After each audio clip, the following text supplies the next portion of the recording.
Hello, everybody. Chef Earl Frederick here, again, lead culinary instructor at the Todd and Maxine McClaskey Culinary Institute. I'm going to show you how to fabricate a rabbit. Now, a lot of people may not be familiar with a rabbit.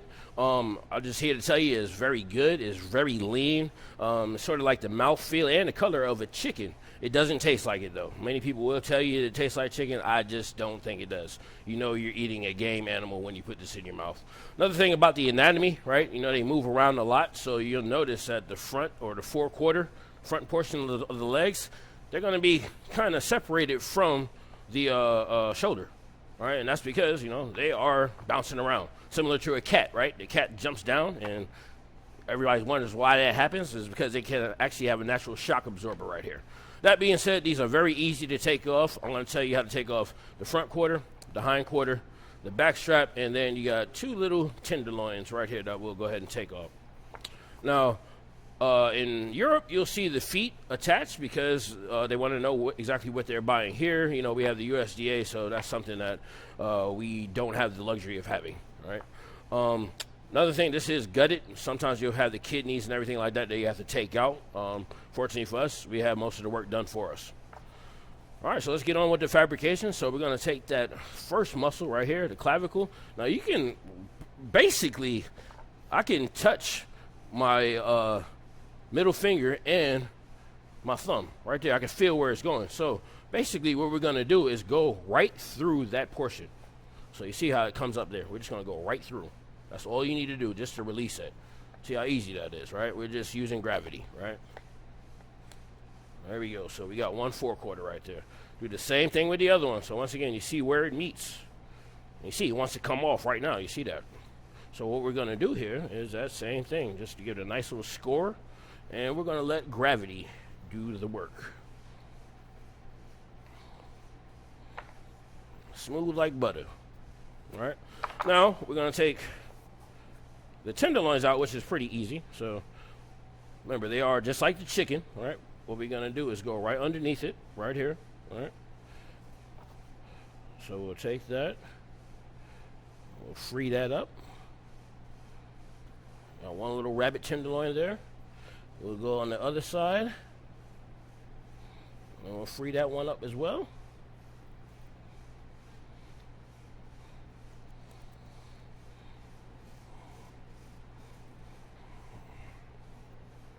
And once again, very small, but it is worth getting. Next thing we're going to do is keep it this way, because just like a chicken, right, we're going to pop that joint if you need to, right? Remember, that joint goes right in here. So what we're going to do, just like the chicken, we'll go around it. You see where the oyster is right here? We're just going to go right around that bone and get that meat out of there. So once again, you want to see where that joint goes. Follow. There we go. Right down. Now we got a hind quarter. We'll do that same thing with the other side. If you need to, just pop that up so you can see, expose that bone right there. So now I'll just go through it this time, that way. And then we'll come on the other side so we can see exactly where that oyster is. Go right down, right through. So now we have two hind quarters, two forequarters. We got the tenderloins right here. Now we're going to go for that back strap.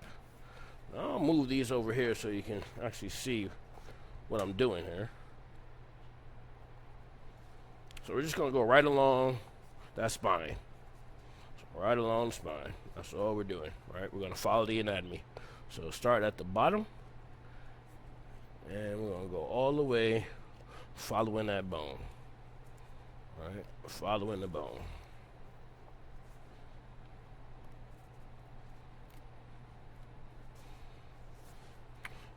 Now, with shallow strokes, we're just going to go ahead and release the meat off that bone.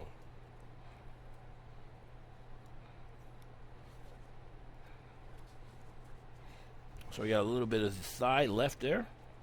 Thigh bone. That's all right. That's going to be for our stock pot right there. So go right around, all the way up, through.